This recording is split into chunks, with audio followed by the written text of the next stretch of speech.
सो hello बच्चों, welcome back to the channel.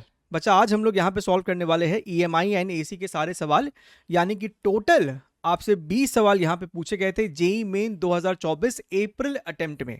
इसका जो प्रिंटेबल फॉर्मेट का पीडीएफ है आप इसे डाउनलोड कर सकते हैं, लिंक आपको नीचे डिस्क्रिप्शन बॉक्स में दिया हुआ है। ठीक है, ऑफ कोर्स रिकमेंडेड रहता है कि आप इसे जब सॉल्व करें तो प्रिंटेबल फॉर्मेट के पीडीएफ को डाउनलोड करें, सॉल्व करें टाइम बाउंड मैनर में, और उसके बाद आपको जो डाउट लगता है आप उसको यहाँ से आके देख सकते हैं। ठीक है, सबसे पहले हम लोग यहाँ पे सॉल्व करेंगे 6 सवाल ईएमआई के and 14 questions from alternating current. EMI का 2020 का पीवाईक्यू, 21 का, 22 का, 23 का, 24 का जनवरी अटेम्प्ट सभी कुछ हमने सॉल्व किया है। सभी का जो चैप्टर वाइज प्लेलिस्ट का लिंक है आपको नीचे डिस्क्रिप्शन बॉक्स में दिया हुआ है। ठीक है, चलिए शुरू करते हैं। ये अपना सबसे पहला सवाल है। 4 अप्रैल शिफ्ट 2 में हमसे ये सवाल पूछा गया था, राइट। कहता है a rod of length 60 centimetre rotates with a uniform angular velocity 20 radians per second about its perpendicular bisector in a uniform magnetic field this much। बढ़िया है सर।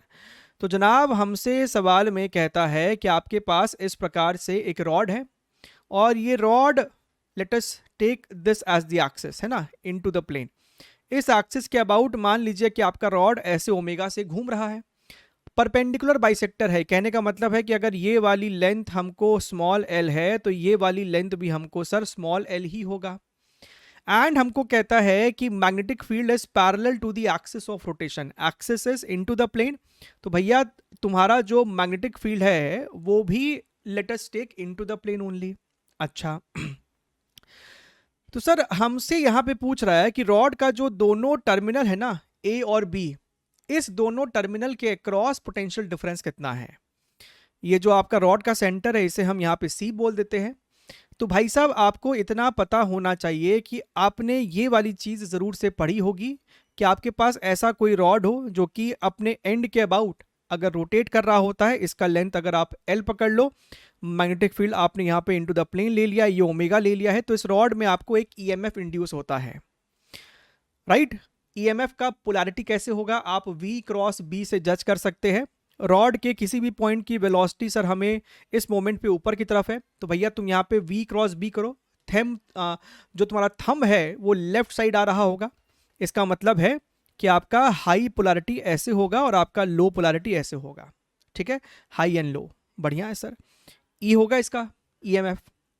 इसके फॉर्मूले में हमें जाने की जरूरत ही नहीं है इसका इस सवाल में, है ना। हालांकि आपको इसका फॉर्मूला याद होना चाहिए लेकिन जरूरत नहीं है। अगर इसे हमने सी बोला है, इसे हमने बी बोला है, तो आपको समझ में आ रहा होगा कि सर हमारा जो VC माइनस VB है वही हमारा ई है। अब अगर तुम ध्यान से देखो तो इस रॉड के हिस्से में यही वाली काम हो रहा है, तो सर इस वाले रॉड के हिस्से में आपका EMF ई ऐसा यहां पे इंड्यूस हुआ। ठीक है, ठीक उसी प्रकार अगर तुम सिर्फ इस रॉड को देखोगे ना, ओमेगा जिस तरीके से है, तो यहां से लेके यहां तक का जो रॉड है इसकी वेलोसिटी आपको V डाउनवर्ड डायरेक्शन में है। फिर तुम यहां पे V क्रॉस B करोगे तो तुम्हारा थंब इस बारी राइट साइड आएगा, यानी इस वाले हिस्से में आपको जो EMF इंड्यूस है उसकी पोलैरिटी ऐसे होगी, और सर इसका भी मैग्नीट्यूड E ही होगा क्योंकि आपका लेंथ सेम है, ओमेगा वही है रॉड के लिए। तो हमको यहां पे दिखाई दे रहा है कि आप कह सकते थे कि सर यहां पे हमको दिखाई दे रहा है कि VC minus VA is equal to E and VC minus VB is equal to E, right. So we can say that आप यहां पे बेसिकली अपने को चाहिए potential difference between the two ends of the rods. हमको चाहिए VA minus VB, हमको चाहिए VA माइनस VB। तो क्यों नहीं तुम यहाँ पे इक्वेशन नंबर 2 और 1 को आपस में सब्ट्रैक्ट कर दो। जब तुम ऐसा सब्ट्रैक्शन करोगे यहाँ पे 2 माइनस 1 जब तुम करोगे तो तुम्हारा VC आपस में मरेगा। You will get minus VB plus VA is equal to 0। E और E भी आपका मर जाएगा। तो यहां पे आपको दिखाई दे रहा है कि sir VA minus VB is equal to 0। Potential difference जो है सर हमारा यहाँ पे 0 वोल्ट्स है।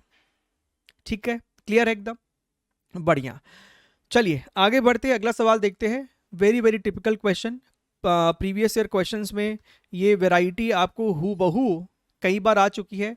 कभी एक बारी आपको कॉन्सेंट्रिक सर्कल देता है, कभी आपको यहाँ पे दो कॉन्सेंट्रिक स्क्वायर्स दे देता है, तो भैया उसमें कोई दिक्कत वाली बात नहीं है। हमको कहता है यहाँ पे the mutual inductance between them is how much. आपका जो बी वाला रेडियस है वो ए के रेडियस से बहुत बहुत ज़्यादा बड़ा है। तो अगर हम डायग्राम को थोड़ा अच्छे से बनाए तो आपका जो अंदर वाला सर्कल है ना वो बहुत छोटा होना चाहिए था, है ना, क्योंकि भैया उसका रेडियस ही बहुत ज़्यादा छोटा है। बढ़िया है सर, बहुत बढ़िया है। तो आप यहाँ पे क्या अप्रोच लगाते हो, ये वाला आपका रेडियस है बी और ये वाला रेडियस हमारा ए है। तो हम कहते हैं कि बाहर वाले में अपने मन से करंट आई पकड़ लो। अब इस करंट के वजह से इनर वाले लूप के थ्रू क्या मैग्नेटिक फील्ड होगा, that is equal to your mu naught I divided by 2 into B. ठीक है, अब क्योंकि ये रेडियस ए बहुत छोटा है, यानी ये सर्कल बहुत ज्यादा छोटा है, so we can assume this entire magnetic field to be uniformly spreaded across that circle, है ना। ऑफ कोर्स ये फील्ड आपको सेंटर से पास कर रहा है, क्योंकि ये रेडियस बहुत ज्यादा छोटा है तो हम लोग ऐसा अज्यूम कर रहे हैं। यानी कि जो इनर वाला लूप है इससे जो आपको फ्लक्स पास कर रहा होगा वो B into area, B is your mu naught I divided by 2b, और अंदर वाले का एरिया है पाई ए स्क्वायर। तो भैया फ्लक्स इज इक्वल टू, आप यहाँ पे आई को सेपरेट कर दो, so mu naught pi a square divided by 2b into I. यही आपका होता है flux is equal to M into I, right. जहां पे अगर हमने इसे प्राइमरी बोला इसे सेकेंडरी बोला, तो current in primary and primary में जो करंट है उसकी वजह से सेकेंडरी में जो फ्लक्स है, इस प्रकार का आपका रिलेशन होना चाहिए। तो आई का जो कोएफिशिएंट होगा वही हमारा म्यूचुअल इंडक्टेंस हो जाता है। तो हम कह सकते हैं कि भैया यहां पे हमारा ऑप्शन नंबर 1 जो है वो सही जवाब है। ठीक है, आगे बढ़ते हैं, ध्यान से देखिएगा। चलिए अगला सवाल देखिए, question number 3, a direct formula based question. The current in an inductor is given by this much, the magnitude of induced EMF in the inductor is 12 millivolt, the self inductance of the inductor is how much. तो भैया EMF is equal to, अगर हमें सिर्फ magnitude की बात करें तो आप माइनस साइन को भूल जाइए फिलहाल के लिए, L D I by D T, समझ लो ना, हम लोग सिर्फ यहाँ पे मैग्नीट्यूड देख रहे हैं। तो जनाब आपको यही ईएमएफ कहता है कि 12 मिली वोल्ट है, 12 into 10 to the power -3। L हमको पता नहीं, D I by D T इसको डिफरेंशिएट करोगे तो कितना आएगा 3, यहाँ पे आपने लिखा 3, so L is equal to 4 into 10 to the power -3 henry, या फिर बोले तो 4 मिली हेनरी। तो खत्म। बताइए कितना सीधा स्ट्रेट फॉरवर्ड क्वेश्चन था। अच्छा, यही टाइप आपको यहां पे भी है। इस बार आपका काम डिफरेंशिएशन से नहीं डेल्टा से ही चल जाएगा। In a coil current changes from -2 ampere to +2 ampere in 0.2 seconds. The induces an EMF of 0.1 volt. The self inductance is how much? तो फिर से यही कहानी है, आप यहाँ पे L di by D T की जगह यहाँ पे लिख दो बाबा delta I by delta T, right. अच्छा सर, तो ये हमको दे रखा है 0.1, L हमको चाहिए, डेल्टा आई क्या हो जाएगा भैया 2 माइनस ऑफ -2, ये तो सर हमको 4 हो गया। डेल्टा टी हमको दे रखा है कितने टाइम में ये काम हुआ है, तो 0.2 में। So L is equal to 2 into 10 to the power -2 divided by 4, यानी कि sir 5 into 10 to the power -3 Henry.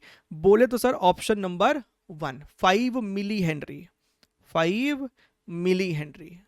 ठीक है, चलिए ये देखिए, ये सवाल आपसे पूछा गया था 8 अप्रैल शिफ्ट 1 में। एंड सवाल क्या है, थोड़ा सा ध्यान से पढ़िए, ध्यान से समझिए इसको।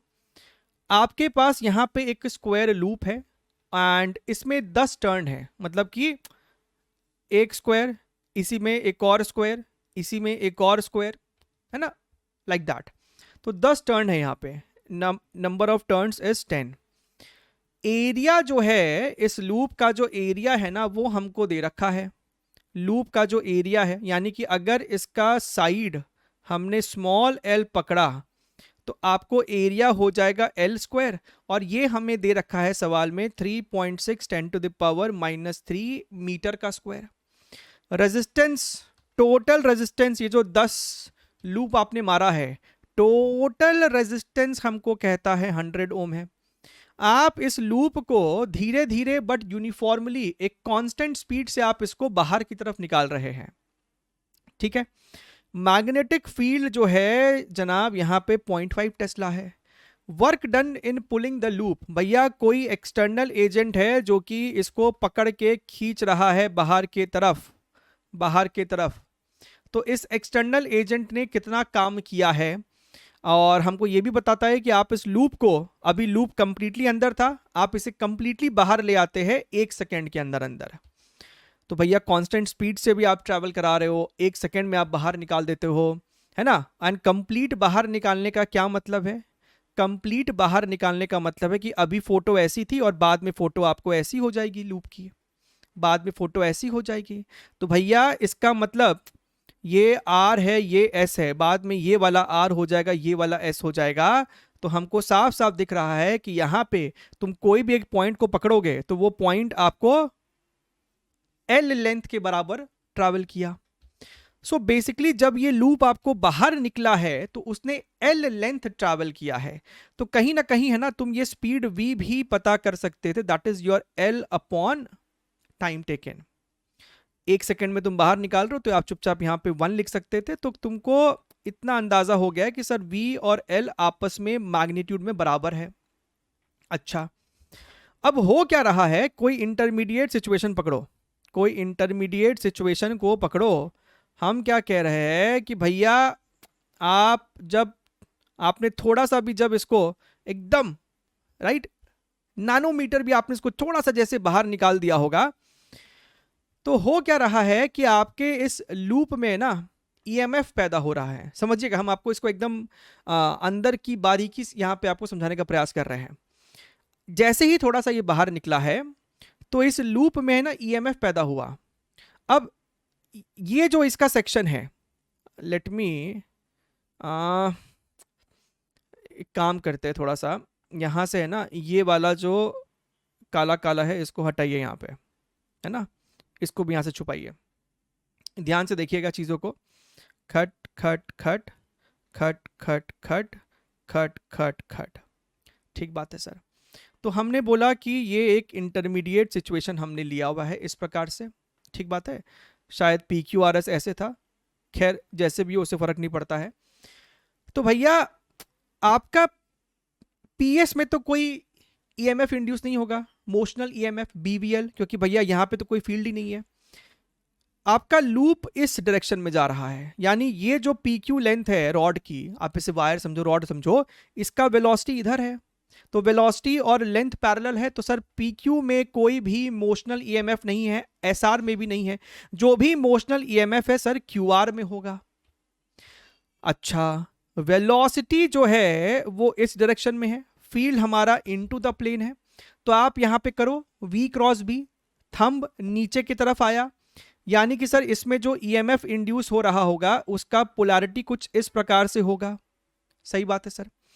अब अगर तुम ध्यान से देखो तो यहां पे QR जो वायर है वो सिर्फ एक वायर थोड़े ना है, वैसी वैसी वहां पे 10 वायर है। QR में भी खट खट खट, क्योंकि 10 टर्न्स था। तो सर यहां पे जो टोटल EMF इंड्यूस हुआ होगा इस पूरे लूप में, जो टोटल EMF इंड्यूस हुआ है that is n number of turns multiplied by BVL। ठीक बात है, जिसके कारण लूप में करंट हो गया E/R, जिसके कारण लूप में करंट हो गया। अच्छा, बढ़िया है सर। तो करंट का डायरेक्शन ऐसा होगा। अब तुम देखो कि भाई साहब आपका इस वाले वायर में ना IBL के वजह से एक फोर्स लगेगा, मैग्नेटिक फोर्स। तुमको तो ये सोचना चाहिए ना कि एक्सटर्नल एजेंट को फोर्स लगाना क्यों पड़ रहा है, क्योंकि IB अंदर की तरफ है। तुम करो L क्रॉस B, तुम्हारा थंब राइट साइड में आना चाहिए, यानी कि सर एक मैग्नेटिक फोर्स राइट साइड लगेगा, दैट इज IBL। एंड क्योंकि ये कांस्टेंट स्पीड से जा रहा है लेफ्ट साइड, इसका मतलब एक्सटर्नल एजेंट एग्जैक्टली उतना ही फोर्स लगा रहा है जितना आपको मैग्नेटिक फोर्स है। तो एक्सटर्नल एजेंट ने जो फोर्स लगाया है that is equal to magnetic force which is nothing but your IBL। लेकिन सर क्या सिर्फ IBL लिखोगे? क्या यहां पे सिर्फ एक ही वायर है? नहीं, 10 वायर है, तो n से मल्टीप्लाई करो। बढ़िया है सर। तो सर हमको दिखाई दे रहा है कि जो वर्क डन आपको कर रहा है external agent that is equal to F external multiplied by कितना डिस्टेंस आपको ये लूप बाहर ट्रैवल किया, मतलब जस्ट अंदर था फिर जस्ट बाहर निकाल दिया, राइट? तो एल लेंथ ट्रैवल करना है हमको लूप को। F external is this much, यानी कि हम यहां पे लिख सकते हैं this is equal to your N I B L multiplied by L and N B L square. I की जगह हम लोग ये लिखेंगे एन बी वी एल, लेकिन सर वी तो खुद एल के बराबर है, तो क्यों ना हम इसे यहाँ पे एल स्क्वायर कर दो। वी की जगह एल लिखोगे तो L square divided by R. तो हमको यहाँ पे दिखाई दे रहा है N square B square L to the power 4, या फिर एल स्क्वायर को हम एरिया लिख सकते थे, तो यहाँ पे हो गया एरिया का स्क्वायर डिवाइडेड बाई रेजिस्टेंस। ठीक बात है सर। अब हमें यहाँ पे डेटा को सब्स्टिट्यूट करना है। n की वैल्यू आपको 10 है तो 10 की जगह यहाँ पे 100। b की वैल्यू हमको कहता है कितना है 0.5, यानी कि सर 1/2 का square which is your 1/4। Area का स्क्वायर इस वाले टर्म का स्क्वायर करना पड़ेगा, so 3.6 multiplied by 10 to the power -6 divided by resistance that is your 100। तो भैया आपका ये वाला 100 इसको मार देगा, ठीक है, ये इसको मारेगा तो ये हो जाएगा 0.9। तो sir 0.9 multiplied by 3.6 10 to the power -6, इसको मल्टीप्लाई करोगे तो कितना आ रहा है 3.24 10 टू द पावर -6। तो 10 टू द पावर -6 तो है। अब यहाँ पे आपको इंटीजर भरना पड़ता है, तो 3.24 को राउंड ऑफ करोगे तो 3 लिखा जाएगा, तो आपको यहाँ पे आंसर जो है 3 भराना चाहिए। ऑफ कोर्स यहाँ पे इनको ब्रैकेट में लिख देना चाहिए था कि अगर ये n है तो n को आप इंटीजर पे राउंड ऑफ कर दे, लिख दे तो थोड़ा सा अच्छा लगता है, ठीक है। बस इतना था सवाल में। चलिए आगे बढ़ते हैं, अगला सवाल देखते हैं। Question number 6 simple presence of mind का सवाल है। एक आपके पास स्क्वायर लूप है, ठीक है। डायग्राम थोड़ा सा इनको और बढ़िया बनाना चाहिए। सो इनकी जो चाहत है, इनकी चाहत हम समझ पा रहे हैं। स्क्वायर लूप जो है अभी फील्ड के जस्ट बाहर है। स्क्वायर लूप जो है जनाब आपको फील्ड के जस्ट बाहर है। अगर तुम सवाल को पढ़ो तो स्क्वायर लूप अभी ऐसे है, जस्ट बाहर है, ठीक बात है। जो आपका स्क्वायर का साइड है ना, ये वाला साइड, ये आपको 15 सेंटीमीटर का है और ये आपको अंदर एंट्री मार रहा है 2 सेंटीमीटर पर सेकेंड की स्पीड से। अच्छा, मैग्नेटिक फील्ड का जो ये विड्थ है वो जनाब 50 सेंटीमीटर है। तो 10 सेकंड बाद ये लूप कहां पे होगा? 10 सेकंड बाद लूप ने जो डिस्टेंस ट्रैवल किया होगा, स्पीड है लूप का 2 और 10 यानी कि 20 सेंटीमीटर। यानी कि अगर तुम इस पॉइंट को पकड़ो तो ये पॉइंट आपको अंदर घुस गया है 20 सेंटीमीटर। 20 सेंटीमीटर तो कहने का क्या मतलब है, 10 सेकंड बाद लूप कहां है? 10 सेकंड बाद आपको लूप कुछ इस प्रकार से है, पूरा पूरा वो मैग्नेटिक फील्ड के अंदर होगा इस समय, पूरा पूरा वो आपको फील्ड के अंदर है। अगर ये वाले पॉइंट पी था तो अब ये पॉइंट पी यहां है। This thing is your 20 centimetre. जनाब ये वाली चीज आपको 15 सेंटीमीटर थी। अभी भी राइट साइड में आपको मैग्नेटिक फील्ड जो है ना वो 30 सेंटीमीटर की बची हुई है। तो पूरा का पूरा लूप आपको इस समय फील्ड के अंदर है। There is no flux change right now. तो भैया आपको जो ईएमएफ इंड्यूस होगा at t is equal to 10 second, that is going to be your 0। ठीक है सर, बढ़िया है। अगला बात करते हैं ऑल्टरनेटिंग करंट का। ऑफ कोर्स हमको बताना जरूरी है कि भैया ऑल्टरनेटिंग करंट के भी 2020, 21, 22, 23, 24 every single previous year question has been solved properly over here. सभी का चैप्टर वाइज प्लेलिस्ट का लिंक आपको नीचे डिस्क्रिप्शन बॉक्स में है, ठीक है।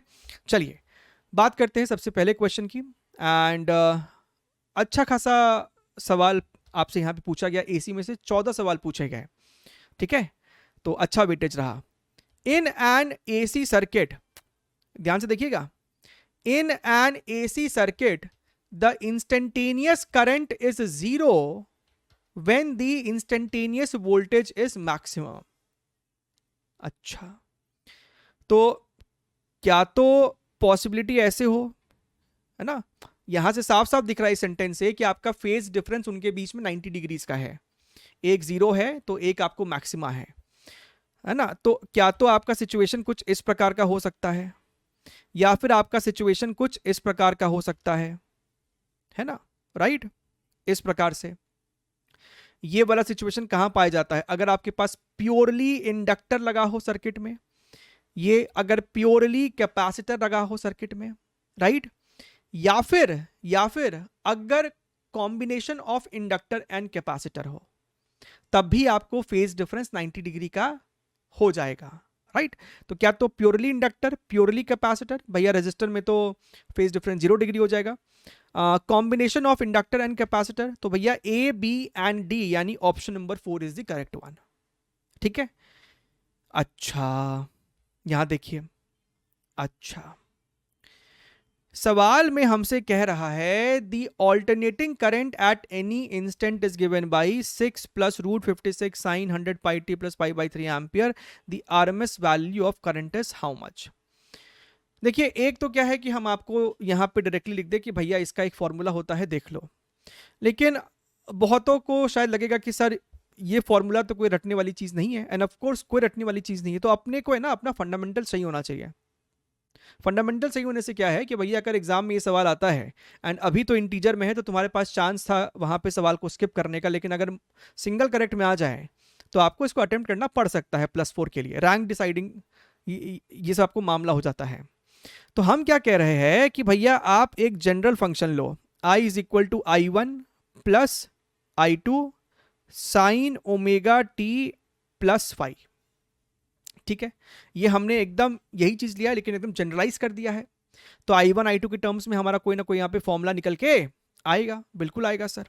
अच्छा ध्यान से देखना, अब आई आर एम एस कैसे निकालते हो, what is I R M S, I R M S is equal to ये जो आपका फंक्शन है उल्टा चलना पड़ता है ना, square mean root, right. So basically ये आपका होता है I square D T integral, नीचे भी dt का इंटीग्रल और इस पूरे पे अंडर रूट। तो हम कह रहे हैं कि फिलहाल के लिए दोनों तरफ स्क्वायर करोगे तो यहाँ पे आई स्क्वायर आर एम एस लिख सकते हैं फिलहाल के लिए।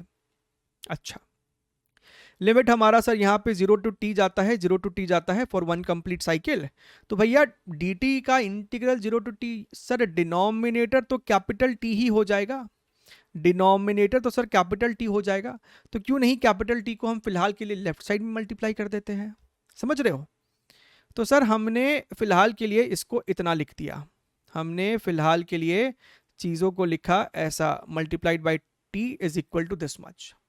अब हमारा काम है इस RHS को सॉल्व करना, फिर हम आगे जीवन में बढ़ पाएंगे। तो सर चलिए इसकी बात करते हैं, ठीक है, इसकी बात करते हैं, इक्वल्स टू, या फिर यहीं पे लिखो फिलहाल के लिए। तो आई हमारा इतना है, आपने लिखा यहाँ पे i1 plus i2 sine omega T plus five dt and इस पे पूरे पे स्क्वायर है, इस पे पूरे पे जनाब स्क्वायर है, लिमिट 0 से लेके कैपिटल T तक का।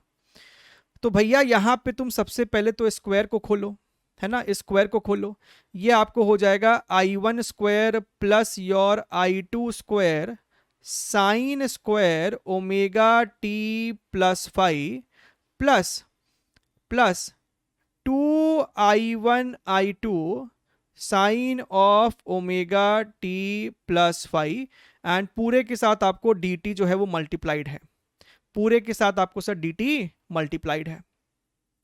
Sir i1 square constant term है, इसको इंटीग्रेट करोगे तो i1 स्क्वायर स्मॉल t आएगा, लिमिट लगाओगे तो आपको i1 स्क्वायर कैपिटल T निकल के आ जाएगा, प्लस जब तुम इसको इंटीग्रेट करोगे ना, बात को समझना, साइन फंक्शन जो है ना, जब तुम एक साइन फंक्शन को एक वन कंप्लीट साइकिल के लिए इंटीग्रेट करते हो तो वो आपको 0 ही निकल के आएगा, समझिएगा। आप कहीं से भी एक कंप्लीट साइकिल ले लो, ये तुम्हारे पास एक साइन कर्व है, ठीक है।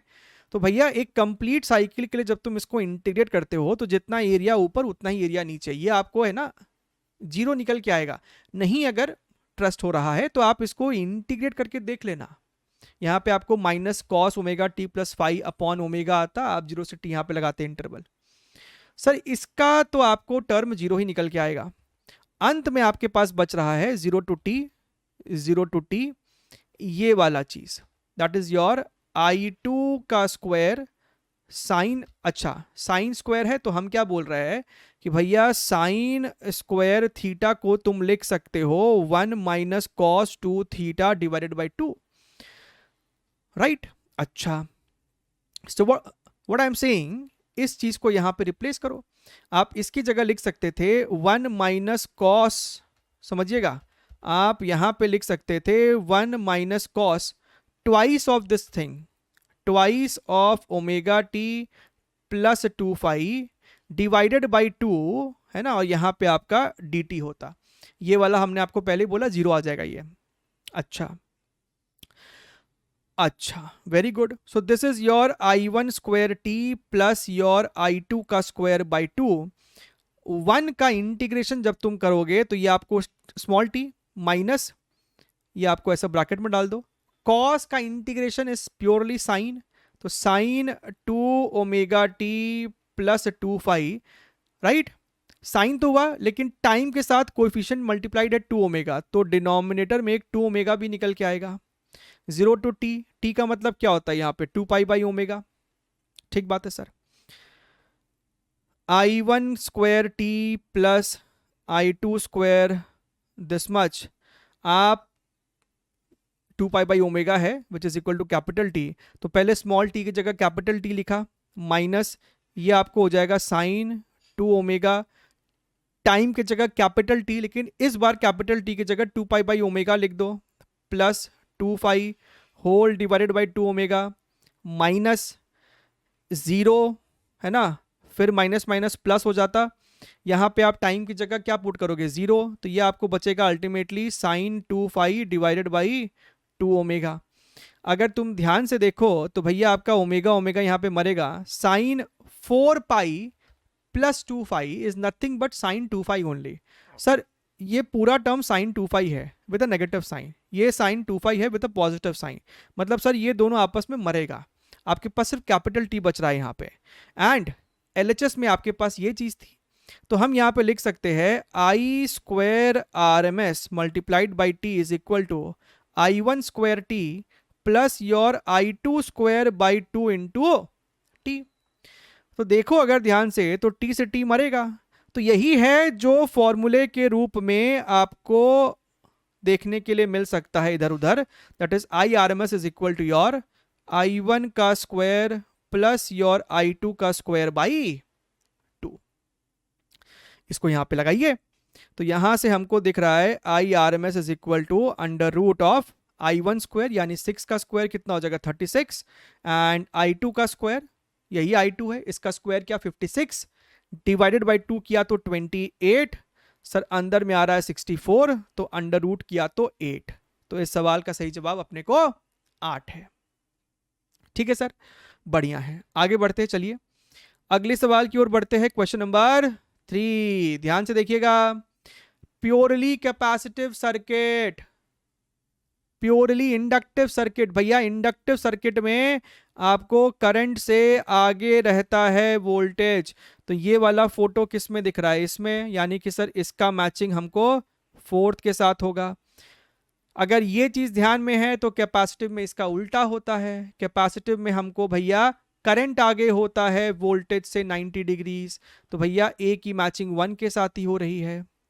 LCR सीरीज लेकिन रेजोनेंस, रेजोनेंस हो गया, इसका मतलब आपको फेज डिफरेंस 0 है जो कि आपको इसमें दिख रहा है, तो इसकी मैचिंग 2 के साथ। LCR सीरीज सर्किट अगर एक नॉर्मल है तो भैया फेज डिफरेंस कुछ होगा आपको थीटा बीटा, तो इसकी मैचिंग 3 के साथ है, तो 1 4 2 3 1 4 2 3, ऑप्शन नंबर 4, थर्ड का option number 4 is the correct one.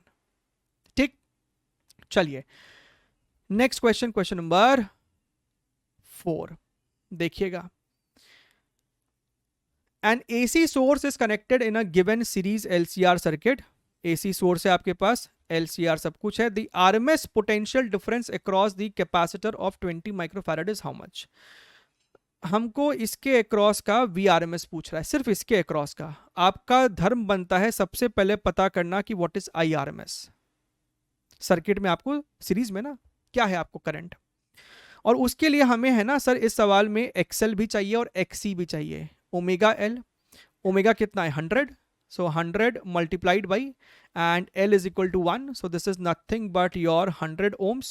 XC की बात करेंगे तो 1 by ओमेगा C, ओमेगा आपको सर 100 है, C की वैल्यू कितनी दे रखी है 20 माइक्रोफैरड, 20 10 टू द पावर -6 नीचे है ना, तो ऊपर में जाके 10 टू द पावर 6 बन जाएगा। तो सर हमको यहां से दिख रहा है कि ये आपको 500 ओम्स निकल के आ रहा है। इसका मतलब जो आपका इंपिडेंस है that is equal to under root of R square plus यहाँ पे आपको XC बड़ा है तो ऐसे लिख दो ना XC माइनस XL का होल स्क्वायर। अब R की वैल्यू कितनी है 300, 300 का square plus XC minus XL का होल स्क्वायर बोले तो सर 400 का स्क्वायर, ये तो सर हमको 500 ओम्स निकल के आ रहा है। इसका मतलब आपका जो IRMS है that is equal to VRMS upon Z। लेकिन सर यहाँ पे तो हमको सवाल में V0 दे रखा है 50√2, तो VRMS क्या हो जाएगा V0 by √2 which is only 50 divided by 500, so this fellow is 1/10 ampere. जिसका मतलब है कि sir VRMS across the capacitor is going to be how much, this is going to be IRMS multiplied by XC, तो 1/10 multiplied by XC हमारा 500 ही है, so this turns out to be your 50 volt. बढ़िया एकदम। सो integer type था, 50 is the correct answer. ठीक है sir, चलिए शाबाश आगे बढ़ते हैं। Question number 5, a series LCR circuit is subjected to an AC signal of 200 volt 50 hertz. if the voltage across the inductor, एक काम करो चित्र बना ही लो है ना, LCR, ठीक है बढ़िया है सर, समथिंग लाइक दिस। हमसे कहता है कि भैया ये आपको 200 वोल्ट 50 हर्ट्ज है। If the voltage across the inductor is 31.4, इसके अक्रॉस 31.4 है एंड L की वैल्यू 10 मिली हेनरी है, then the current in this circuit is how much. तो भाई साहब ये तो सिंपल हो गया ना, आपको ये V दे रखा है, हमसे यहाँ पे करंट पूछ रहा है और तुमको XL भी तो पता है, XL is equal to omega into L या फिर 2 pi F into L, right. So 2 pi F की वैल्यू हमारे पास 50 है एंड L की वैल्यू हमको दे रखा है 10 milli henry, so 10 into 10 to the power -3। If you look here carefully, 0 0 2 into 5 10 होता है तो 1000 और ये 10 टू द पावर -3, बचा सिर्फ पाई। अच्छा, this fellow is your pi ohms. तो सर हमारा जो ये करंट हो गया है that is equal to your 31.4 divided by XL, तो सर ये हमको निकल के आ रहा है 10 एम्पियर। पाई कितना होता है 3.14, तो सर 10 एम्पियर। गलती से 10 मिली एम्पियर को टिक मत मार देना, option number 3 is the correct one. ठीक बात है सर, बढ़िया है। चलिए अगला सवाल, अगला प्रश्न देखते हैं, question number 6। In an LCR series circuit, the current is maximum at resonance। इसमें कोई दो मत नहीं है कि आपके पास resistance, capacitor, inductor R, this is your XC, this is your XL। तो आप सभी को पता होना चाहिए कि इस सिचुएशन में आपका यहाँ पे ये E ले लो, ये जो आपका I होता है this I is equal to E by Z। सही बात है, I तब बढ़ेगा जब Z को छोटा करोगे और Z मिनिमम आपको रेजोनेंस पे होता है which is equal to resistance only, right. तब जाके आपको ये करंट मैक्सिमम निकल के आता है। तो ये स्टेटमेंट तो सर हमारा ट्रू है, इसमें कोई डाउट नहीं है हमको। फिर हमसे कहता है current in a purely resistive circuit can never be less than that in a LCR circuit when connected to same voltage source. इनको यहाँ पे थोड़ा सा क्लैरिटी और देना चाहिए था कि भैया दोनों सर्किट में तुम रेजिस्टेंस सेम रख रहे हो apart from the voltage source also, है ना, तब जाके सेंस बनता है कंपेयर करना, because the kind of answers that they have given उसके अकॉर्डिंगली बता रहे कि स्टेटमेंट में क्या करेक्शन होना चाहिए था। तो मानना पड़ेगा अब तो, है ना, कि भैया रेजिस्टेंस सेम मान के चलना पड़ेगा। तो current in a purely resistive circuit, क्या तो एक सर्किट ऐसा ले लो और एक सर्किट ले लो purely resistive, purely resistive, same E और सेम आर ले रहे हम लोग, बढ़िया है सर। तो क्या होगा इस केस में, जो आपका करंट है ना वो तो सर ई बाई आर हमेशा है, लेकिन इस केस में ई बाई आर तभी हुआ था जब आपको रेजोनेंस था। तो जब रेजोनेंस होगा इसमें, तब आपको इन दोनों में करंट सेम होगा, इक्वल होगा। अदरवाइज इसमें तो करंट हमेशा ई बाई आर होगा, लेकिन इसमें करंट आपको अगर रेजोनेंस नहीं हुआ तो ई बाई जेड हो सकता है, जहां पे जेड आपको आर से ज्यादा होगा, तब तो आपकी आई की वैल्यू कम हो जाएगी। तो यहां पे जो आपको कहता है ना, current in a purely resistive circuit can never be less, ये जो आपको ई बाई आर है इस वाले केस के करंट से कभी छोटा हो ही नहीं सकता है, हमेशा ज्यादा या बराबर हो सकता है। बराबर कब होगा? जब इसमें रेजोनेंस होगा। तो उस लिहाज से हम इस स्टेटमेंट को भी फिर ट्रू कह सकते हैं, both statement 1 and 2 are true. ठीक है, क्या अजम्पशन हमने यहां पे लिया है आपको हमने वो बता दिया ऑलरेडी। अच्छा, look here very very carefully, when a DC voltage of 100 volt is applied to an inductor, है ना, डीसी वोल्टेज, तो ठीक है तुम्हारे पास एक यहाँ पे ऐसा वायर है, इंडक्टर टाइप स्ट्रक्चर है, और आपने यहाँ पे एक डीसी सोर्स लगाया है 100 वोल्ट का। आपने देखा कि भैया करंट 5 एम्पियर पास कर रहा है। ऑफ कोर्स ये स्टेडी स्टेट की बात कर रहा है बेचारा, है ना, आफ्टर सम टाइम आपने देखा कि भैया इसमें करंट 5 एम्पियर है। तो भैया जब आपको स्टेडी स्टेट अचीव हो जाता है तो इंडक्टर का कोई प्रॉपर्टी यहाँ पे आप लेंगे नहीं, आप सिर्फ वायर का एक जो भी रेजिस्टेंस रहा होगा वही लेंगे। तो आपको पता चला कि ये वायर का जो रेजिस्टेंस है ना, that is equal to your V by I, that is equal to your 100 by 5, that is equal to your 20 ohms। फिर आपने इसी इंडक्टर को एक एसी सोर्स के अक्रॉस लगाया। अब एसी सोर्स के अक्रॉस क्या है, रेजिस्टेंस के साथ साथ उसका इंडक्टिव प्रॉपर्टी भी आपको जन्म ले लेगा। AC voltage of 200 volt, language पे देखिएगा 200 volt peak value, 200 volt RMS नहीं है, पीक है, सवाल में बोल दिया, is connected to inductor, its inductive reactance is found to be 20√3। आपने जब इसको एक ऑल्टरनेटिंग सोर्स के क्रॉस लगाया तो आपने पाया कि सर जो एक्सेल है दैट इज 20√3 ओम्स। अच्छा, तो भैया जब आपने उसको एक ऑल्टरनेटिंग सोर्स के क्रॉस लगाया तो उसका इंडक्टिव प्रॉपर्टी के साथ साथ उसका रेजिस्टिव प्रॉपर्टी भी है। Resistance is 20 ohm and inductive का जो रेजिस्टेंस है दैट इज योर 20√3 ओम, है ना। यहाँ पे आपके पास ये सोर्स लगा पड़ा है 200 volt, this is nothing but your V naught. अच्छा, the power dissipated in the circuit is how much, तो भैया आपका जो पावर होता है that is equal to your I R M S V R M S cos phi. I R M S को लिख सकते थे हम V R M S by Z, तो ये आपको इवेंचुअली हो जाता V square R M S by Z, और कॉस फाई को हम लिख सकते थे आर बाई जेड। अच्छा, वी आर एम एस को हम लिख सकते थे वी नॉट बाई √2, तो ये हो जाएगा V not square R divided by 2 और यहाँ पे जेड स्क्वायर। भैया वी नॉट बाई √2 उसका स्क्वायर किया तो वी नॉट स्क्वायर बाई 2 हमने यहाँ पे लिखा हुआ है। सर वी नॉट की वैल्यू 200 है तो यहाँ पे लिखो 200 multiplied by 200 multiplied by 20 divided by 2 multiplied by Z. Z भी तो चाहिए, जेड आपको कितना हो जाएगा, एक्सेल का स्क्वायर प्लस योर आर का स्क्वायर। तो सर यहाँ पे हमको दिखाई दे रहा है 20 स्क्वायर मल्टीप्लाइड बाई 3 प्लस 20 का स्क्वायर। तो भाई साहब यहाँ से आपका 20 तो बाहर निकलेगा और एक 2 भी बाहर निकलेगा, तो ये आपको हो जाएगा 40 ओम। करके देख लो।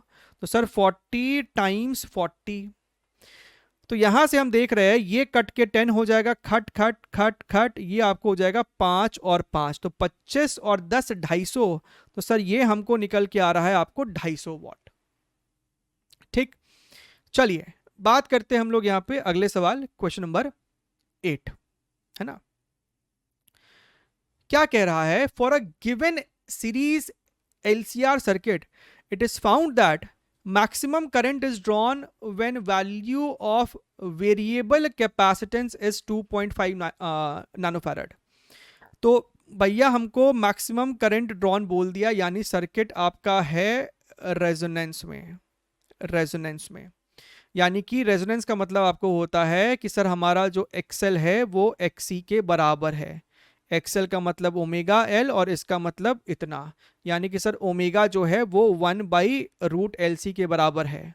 यानी ओमेगा को लिख सकते थे 2πf समथिंग लाइक दिस, यानी कि सर जो हमारा फ्रीक्वेंसी है that is equal to your 1/2π√LC। हमसे वही पूछ रहा है, the frequency of the AC source is how much. तो भैया यहाँ पे आपके पास ये हो गया है 2π√, L की वैल्यू है 100 मिली हेनरी, यानी कि 10⁻⁻1 हेनरी हो जाएगा, एंड C की वैल्यू है 2.5 नैनोफैरड, सो 2.5 10⁻⁻9। अच्छा है सर। सर 2.5 को हम लोग 25/10 भी लिख सकते थे, 25/10। तो सर ये जो 10 है ऑफ कोर्स रूट के अंदर है, तो ये √10 ऊपर चल जाता, एंड सर हमारा जो पाई है वो कहीं ना कहीं √10 के बराबर है। तो क्या आपको दिखाई नहीं दे रहा है कि ये पाई और ये √10 आपस में मर जाएगा? मार दो सर। 1/2 10⁻⁻1 10⁻⁻9 10⁻⁻10, तो बाहर निकलेगा 10⁻⁻5, ऊपर जाएगा तो 10⁻5, 25 का अंडर रूट 5, यानी सर 10 × 10⁻4 निकल के आ रहा, सॉरी 10 × 10⁻3 हर्ट्स निकल के आ रहा है, यानी कि ये वैल्यू आपको हो जाएगी 10 के बराबर। ठीक है, चलिए तो कैलकुलेशन में उलझना नहीं है, सिंपल सा रहता है, कोई भी कष्ट वाली बात नहीं है। LCR series LCR circuit is at resonance for a capacitor C, inductance L and resistance R. Now the value of resistance is halved। ठीक है, रेजोनेंस में है। देखिए तो जो रेजोनेंस फ्रीक्वेंसी रही होगी वो √ ऐसी रही होगी, जो भी आपका रेजोनेंस फ्रीक्वेंसी रहा होगा वो ऐसा रहा होगा। तो तुम यहां पे रेजिस्टेंस के साथ जो भी छेड़खानी कर रहे हो, रेजोनेंस फ्रीक्वेंसी की जो रिक्वायरमेंट है उस पर कोई इफेक्ट नहीं पड़ा, तुम एल और सी को तो नहीं चेंज किए।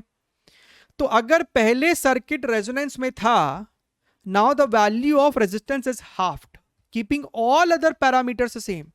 आपने ओमेगा एल और सी सब कुछ सेम रखा, तो अगर पहले सर्किट रेजोनेंस में था तो सर्किट बाद में भी रेजोनेंस में है। समझ रहे हो? आपका जो इंपिडेंस है that is equal to √R² XL minus XC का होल स्क्वायर। भैया अगर रेजोनेंस है तो आपका ये टर्म 0 हो जाता है और Z is equal to R हो जाती है।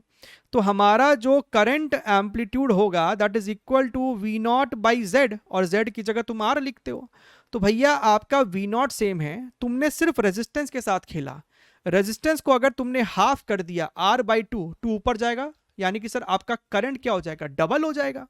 तो करंट एम्पलीट्यूड गेट्स डबल्ड। समझ रहे हो?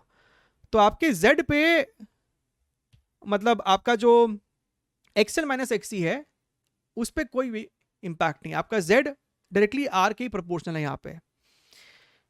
Question number 10, look here very very carefully. A coil of negligible resistance, हमको क्लियरली बोल रहा है कि आपका जो वो इंडक्टर वाला कॉइल उसका कोई रेजिस्टेंस नहीं है, is connected in series with a 90 ohm resistor. तो एक प्योर इंडक्टर है और यहां पे एक रेजिस्टर है, this is equal to your 90 ohms, and यहां पे हमारा AC सप्लाई है, ये आपका 120 वोल्ट 60 हर्ट्ज है। अब वोल्टामीटर देखिए, सवाल में अगर कुछ नहीं बोलता है ना तो ये 120 आपका RMS है।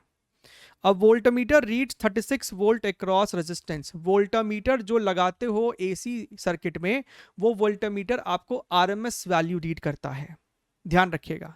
तो इसके अक्रॉस जो आपको ये आया है ना 36 वोल्ट, ये आपको वी आर एम एस है।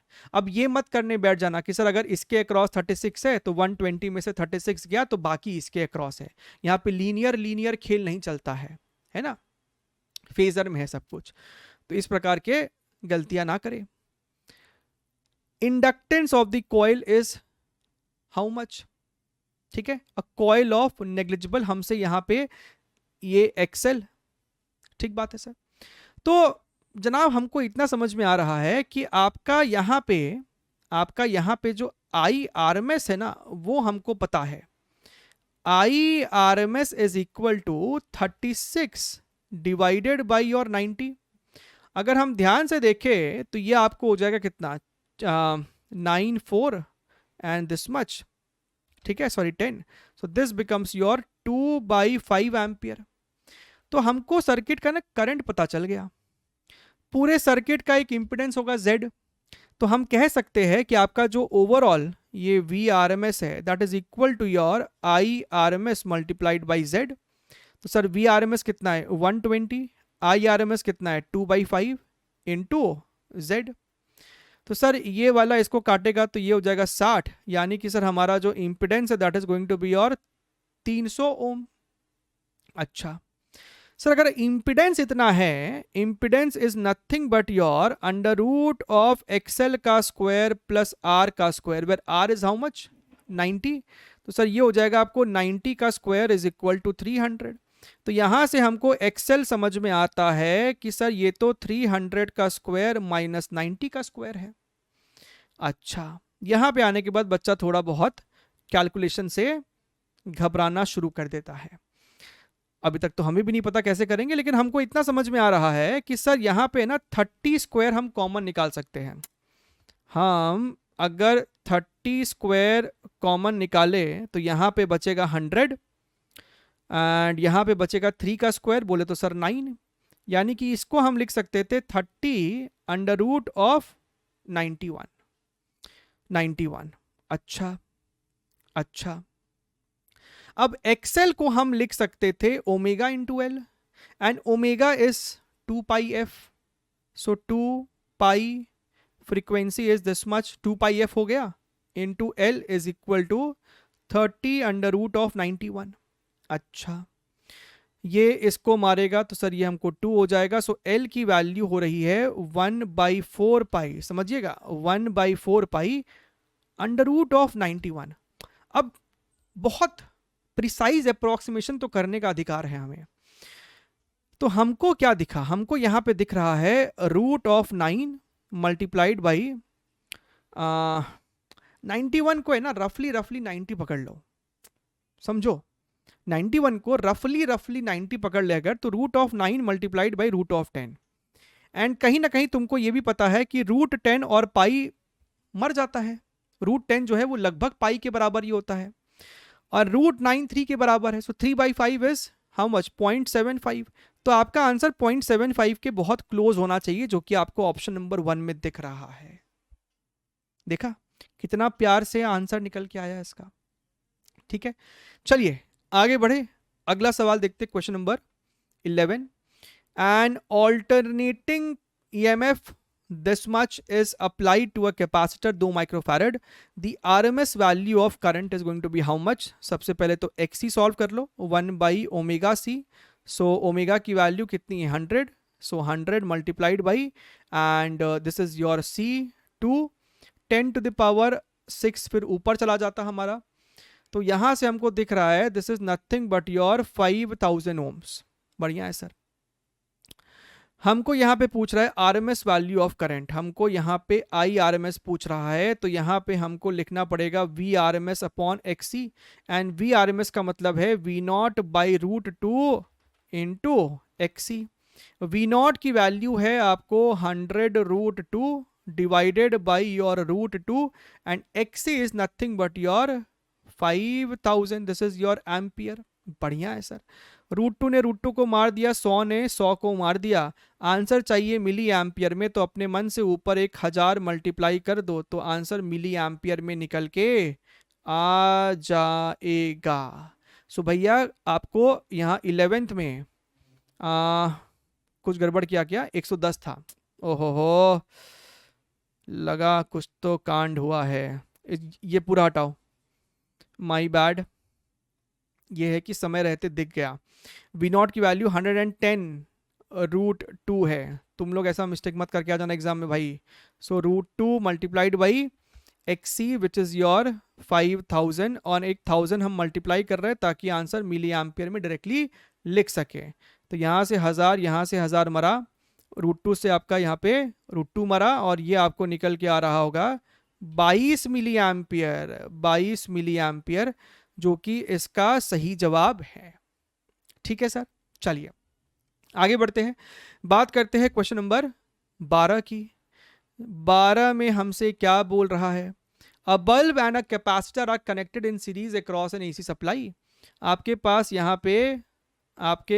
यहाँ पे एक बल्ब है, ठीक है, एंड एक कैपेसिटर है भाई, ठीक है। Bulb is kind of resistor, ये आपको सी है, एसी सप्लाई है।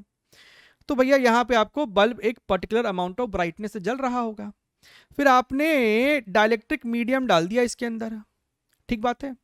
तो समझिएगा बल्ब क्या ग्लो करेगा, नहीं ग्लो करेगा, इसके अक्रॉस, बल्ब के अक्रॉस पोटेंशियल डिफरेंस का शेयर अगर ज्यादा है तो वो ज्यादा ग्लो मारेगा आपको, है ना। सर पहले आपका ये जो आपको XC है that is equal to 1/ωc। अगर आपने डाइलेक्ट्रिक डाल दिया, डाइलेक्ट्रिक कांस्टेंट K का, तो अब आपका कैपेसिटेंस जो है ना वो हो जाएगा C टाइम्स K। आपका कैपेसिटेंस बढ़ेगा, कैपेसिटेंस बढ़ेगा तो आपका XC घटेगा। अगर सर हमारा XC घटेगा तो आपका इसके अक्रॉस का जो शेयर होगा पोटेंशियल डिफरेंस का वो भी घट जाएगा और इसके अक्रॉस का बढ़ जाएगा। तो भैया ऑफ कोर्स आपको जो बल्ब का ग्लो होगा it is going to increase. So 12 का option number 1 is the correct one. ठीक है सर, बढ़िया है। अच्छा, बात करते हैं अगला सवाल, क्वेश्चन नंबर 13। इस टाइप का शायद पहले भी आया हुआ है, नहीं। When a coil is connected across a 20 volt DC supply, it draws a current of 5 ampere. The first statement is only helpful to determine कि उस coil का resistance कितना है। DC सप्लाई आपने दिया ना इसे, आपने coil को इसका resistance अगर R है तो steady state में यहाँ पे एक आपको constant current let us say 5 ampere flow कर रहा है। तो पहले स्टेटमेंट से तुमको R पता चला 20/5 that is your 4 ohms. When it is connected across 20 volt 50 hertz AC supply, it draws a current of 4 ampere. तो भैया जब आपने जब इसको AC सोर्स के अक्रॉस लगाया तो इसका इंडक्टिव प्रॉपर्टी और रेजिस्टेंस तो खैर था ही, है ना, दोनों जाग गया है, दोनों आपको जगा हुआ है। ये आपको सप्लाई है 20 वोल्ट्स की और ये जनाब आपको 50 हर्ट्ज है, 50 हर्ट्ज। अगर हम ध्यान से यहाँ पे देखें तो हमसे कहता है कि अब जो आपको करंट यहाँ पे ड्रॉ हुआ है दैट इज योर 4 एम्पियर। तो हम कह सकते हैं कि आपका 20 is equal to 4 into Z। तो आपका इम्पिडेंस जो हो गया है वो है 5 ohm, and impedance is nothing but your XL का स्क्वायर प्लस R का square is equal to 5, right. हाँ सर, R हमको पता है, तो सर XL का स्क्वायर 4 का स्क्वायर इज इक्वल टू 5। जाहिर सी बात है कि XL को सर यहाँ पे फिर 3 होना पड़ेगा, XL has to be 3 over here. The self inductance of the coil is how much. हमसे सेल्फ इंडक्टेंस, हमसे L पूछा है, हमसे ये नहीं पूछा, ये तो आपको आया है ओम्स में। तो सर हमारा omega into L is equal to 3, so L is equal to 3 upon omega, omega is 2 pi f, so 3 divided by 2 pi, और f की वैल्यू कितनी है 50। हमको कहता है कि पाई को 3 मान लो, तो भैया 3 और पाई आपस में मर गया, दिस इज योर 1/100। तो 1/100 ये आपको आता हेनरी, हमको आंसर चाहिए मिली हेनरी में, तो ऊपर में 1000 अपने मन से मल्टीप्लाई कर दो, नीचे में आपको 100 है ही, राइट। तो ये आपको आंसर हो जाएगा मिली हेनरी में, यानी कि sir 10 milli henry is going to be your correct answer. So यहां पे हम लोग 10 सर्कल मार सकते हैं। ठीक, बढ़िया है। ओके, तो भैया ये आपको आखिरी क्वेश्चन है आज के सेशन का, है ना, ध्यान से देखिएगा। कहता है कि a capacitor of reactance 4 root 3 ohm and a resistor of resistance 4 ohm are connected in series with an AC source of peak value है। The power dissipation in the circuit is how much? तो भैया फिर से वही कहानी है, power आपको होता है I R M S V R M S cos phi.